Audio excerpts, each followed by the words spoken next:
Hello, I'm going to be covering two topics in this video. First, I'll be talking about Senator Jeff Flake announcing his retirement in Estonia's border and how Russian territorial aggression affects them. This will be followed up by another video covering Latvia and Lithuania.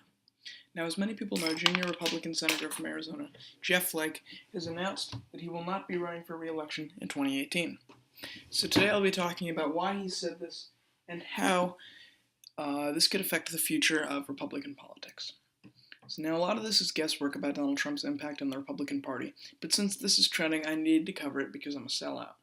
Now, Senator Flake said he was planning to retire because there may not be a place for a Republican like me in the current Republican climate or the current Republican Party, he said. This spell will pass, but not by next year. This came after year-long criticism towards President Trump, putting him as an outlier when Jeff Flake, when not many Republican senators were willing to attack Trump to preserve their popularity. So what did he mean when referencing the current climate? Well, he didn't specify, but many believe that he means the influence politicians like Donald Trump and individuals like Sean Hannity, Alex Jones, and Steve Bannon, who had succeeded as outsiders, attacking more centrist Republicans like Flake. Republicans are concerned about the impacts his retirement could have on the Republican majority in the Senate, with a likely Democratic nominee above him in the polls. This could, with only a 52 Senate majority in the Senate, this could make do serious damage to the Republicans, especially when Democrats are expected to use Trump to help gain them more seats in 2018. Now, on to the second topic I'm going to talk about, because I've only talked about Flake for about 2 minutes. So I'm going to be talking about Estonia, and I'm going to make another video talking about Latvia and Lithuania. And this is all about their relationship on the Russian border.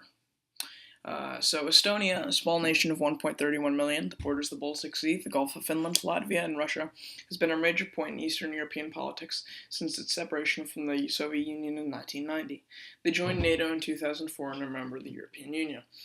Been a subject of major political and military concern since Russia backed pro-Russian separatists in Ukraine, in an obvious attempt to regain Soviet land by Putin.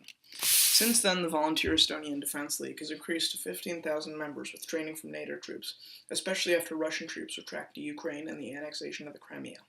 Of course, that would be negligible compared to Russia's army of 1,027,000 active troops. But unfortunately, Estonia is a member of NATO, and if they were attacked, Article 6 would be invoked, leading to every NATO member fighting Russia and the CSTO. This is bad because it's basically the Third World War. The only thing containing Russia is likely mutually assured destruction. A war between Russia and the United States, Germany, Britain, and France, and Italy would be World War III with every major power in the war but Germany and Italy possessing nuclear weapons. Casualties would likely be in the hundreds of millions, the most catastrophic any war has ever seen. In any other circumstance, Estonia's annexation by Russia would be a small conflict off in Eastern Europe. So why can't we remove Estonia from NATO? Well, because it would discourage other people from joining. It shows that at the first sign of danger, NATO is willing to remove a commitment they had to a smaller nation to make them open to a bigger power by Russia, bullying them into submission. They should never have been allowed into NATO because ultimately there seems to be a good amount of support for Russia in Estonia. In civilian population, about 320,000 members are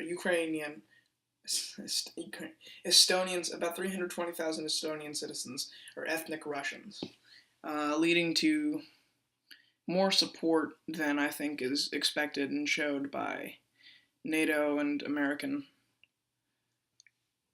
people, sources, European, than is shown. I think there would be divisions on the scale of the riots in Ukraine, and there's still a lot of strife going on there. The president was removed from power. There's dangerous crashes between Ukrainian police and Ukrainian citizens, pro-Russian, pro-government Ukrainian, whatever. So it's hard to see how this could turn out in Estonia with no clear view of political views.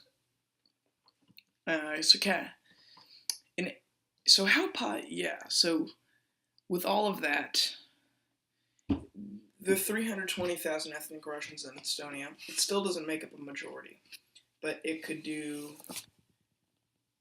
would be basically the end of the world. So it's going to be up to Putin to decide whether World War III is going to happen by trying to regain Estonia, Latvia, and Lithuania, all NATO members, for the former lands of the Soviet Union. I think this is an issue that isn't touched upon enough. That is of massive, massive impact upon the United States, European countries, and the entire world. Thank you. That's all for today. If you enjoyed, please like and subscribe, and I hope that this information